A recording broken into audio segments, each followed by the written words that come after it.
Olá, bem-vindos. Estamos aí de volta para um comentário de nossas lições EBDs.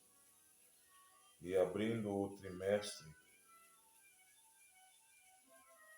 o terceiro trimestre do ano de 2023, nós temos uma temática bem interessante aí, concernente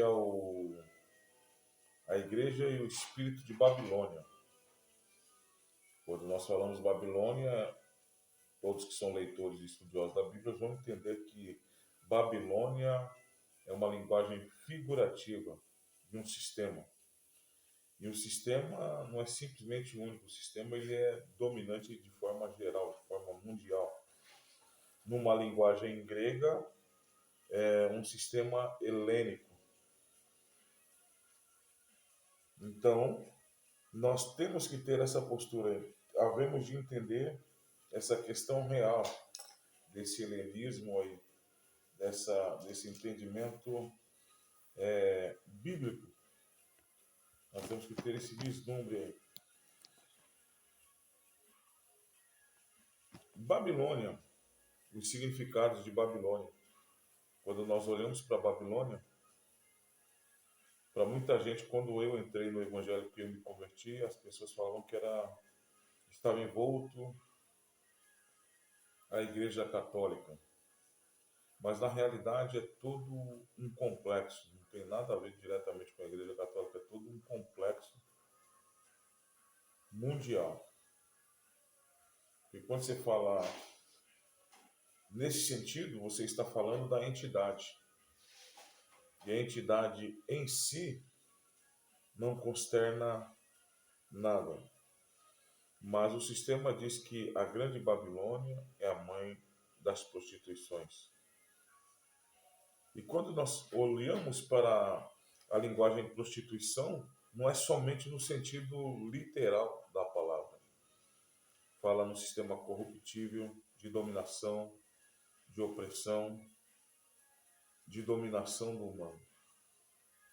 E se você parar para avaliar, todo o sistema hoje ele está imbuído, ele paira sobre dominação. Existe um potentado que quer dominar as massas e estão conseguindo. Se você parar para avaliar, parar para pensar um pouquinho, observar, você vai ver o que acontece ao nosso redor, o que acontece muitas vezes no ambiente onde convivemos, no bairro, no município e tudo por aí. O escritor, ele fala sobre alguns significados do termo grego para prostituição ou pornografia. Mas, como eu disse, nós temos que entender o sistema. A mulher, a prostituta e a besta escarlate. Escarlate era a cor que os reis se vestiam, cheio de pomposidade. Então, para um bom entendedor, escarlate é um vermelho. E a cor vermelha, ela denota, norteia sangue, guerra. Uma mulher que se aparece sobre a guerra.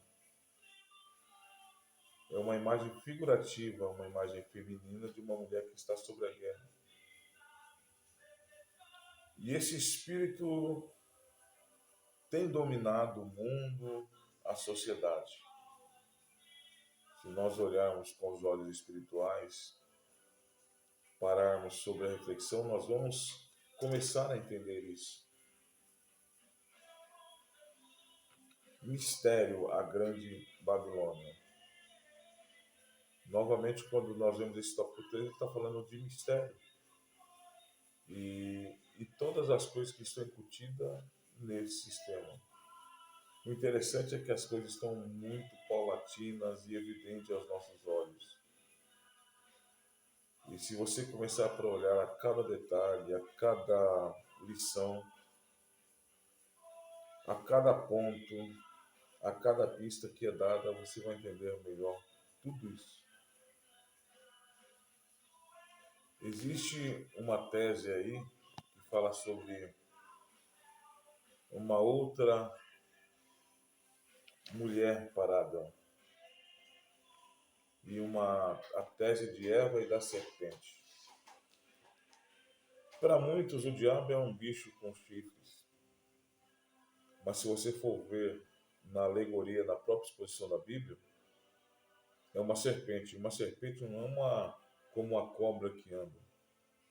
A Bíblia diz o diabo, a antiga serpente, o dragão, a antiga serpente. Antiga serpente. Então, se você vislumbrar um pouco a vida espiritual, o contexto espiritual, você vai entender melhor a fisionomia dessa desse bicho, desse ser. Algumas pessoas têm algumas teses, como você vê falar e tem se falado muito sobre Lilith, uma outra mulher de Adão. Aí cria-se a tese aí de pois a Bíblia fala que Caim não era o filho de Adão, né, era filho do maligno. A Bíblia não está falando que ele não era filho de Adão. As pessoas que falam que ele era filho do maligno. A Bíblia simplesmente diz que Caim era filho do maligno. Então vai tirando aí, vai pesando e ponderando as suas conclusões. Mar, a besta que sobe do mar, fala de povos. Mar, no contexto bíblico, refere-se a povos. Uma besta, um sistema que foi emanado, foi aclamado pelos povos. E se nós observarmos aí os contextos que acontecem aí ao nosso redor, nós vamos entender o contexto dessa aclamação. As pessoas querem liberdade, só que essa liberdade ela está disfarçada de uma libertinagem oculta aí por trás. Então é todo um sistema que nós precisamos de compreender. E uma outra grande tese que se preocupa, por que se Deus ele é tão poderoso diante de tudo isso, diante desse caos imenso, ele se permanece calado e intacto? Nós vamos entender a expressão livre-arbítrio. O ser humano é que dá o norte para o seu futuro. Você, com as suas bases hoje, é que lança as suas bases do futuro. Olhe os pilares da sua fé. Olhe tudo aquilo que foi te ensinado e que você tem visto. Inclusive, existe uma corrente aí dentro de seminários sobre a linguagem de uma teologia pública, uma teologia que você possa discorrer no meio social. Uma teologia que você possa pregá-la em qualquer lugar, sem desacatar ninguém. Uma pregação que ela venha a ser aceita em todos os contextos sociais. Esse espírito de Babilônia, ele tem entrado no sistema religioso, ele tem entrado no sistema político e cultural, e ele tem entrado no sistema econômico. Uma linguagem arcaica e que está bem paulatina aos nossos dias hoje é ecumenismo. E essa linguagem, esse discurso ecumênico, ele disserta sobre todas as religiões serem agregadas com uma única finalidade. Para muita gente, céticos, se dizem cristãos, mas são céticos em alguns critérios de alguma coisa. As coisas já estão acontecendo. Houve um discurso aí, agora há poucos dias, sobre o líder da nação, está na França debatendo sobre a idade de liberdade de expressão. E se nós observarmos bem o que tem acontecido, as pessoas estão disseminando a sua doutrina. O sistema religioso está sendo corruptível, muitos escândalos, muitas coisas ocorrendo dentro do sistema religioso a fim de abalar a fé, de enfraquecer aqueles que estão debilitados, de realmente jogar para fora aqueles que estão fracos e abalar a fé daqueles que se dizem estar estáveis. O sistema religioso está completamente corrompido. E resta-nos o que então, diante dessa corrupção total do sistema? Resta-nos guardar a fé, combater o bom combate e guardar a fé. A fé tem que ser primordial. A fé tem que se sobressair sobre tudo isso. No sistema político e cultural, estão se abrindo leques para essa questão do diálogo da teologia pública, como eu falei. A ideia de aceitar a religião indígena, a religião cristã e todas as outras coisas, de forma que você possa chegar em qualquer lugar e ser aceita o seu metódico. Mas o interessante é que Jesus, ele combatia tudo isso.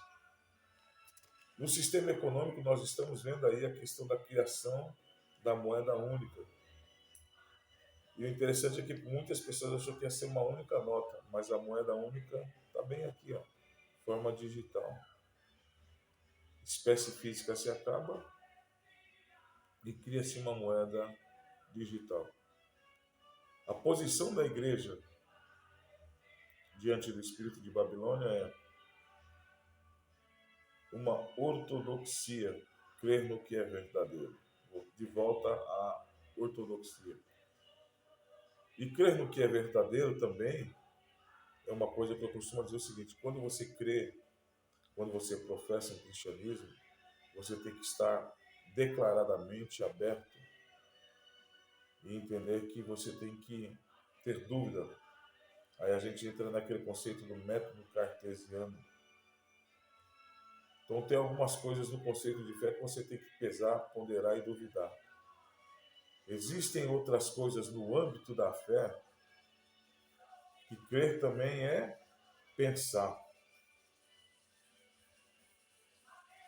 Mas como? Sim, Jesus induziu seus discípulos e as pessoas que o cercavam, as pessoas que o cerceavam, a pensar, a refletirem.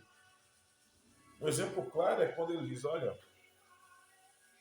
quem os homens dizem que eu sou? E vós, o que pensais?